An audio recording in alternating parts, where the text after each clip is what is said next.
ಇದು country made ಕಥೆ.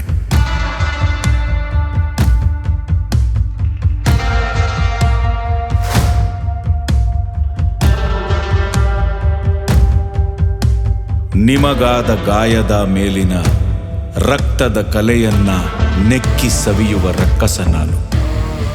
ನಿಮ್ಮ ಕಣ್ಹನಿಯ ರುಚಿ ನೋಡಿ ಉಪ್ಪು ಹುಡುಕುವ ಪಾಪಿ ನಾನು. ಕಥೆಯ ಕದಿಯಲು ಬಂದಿರುವೆ ನಿಮ್ಮೆದೆಯ ಕತ್ತಲಿನಿಂದ. ಬಟ್ಟೆ ಹರಿದು ನೀವು ಮಾನವ ಕಳೆದುಕೊಂಡರೇನಂತೆ ನನ್ನ ಕಳ್ಳತನದ ತೆವಲಿನಿಂದ. ನಿಮ್ಮೊಳಗಿನ ನೋವನ್ನ ನಾನು ಸಂಭ್ರಮಿಸುವೆನು.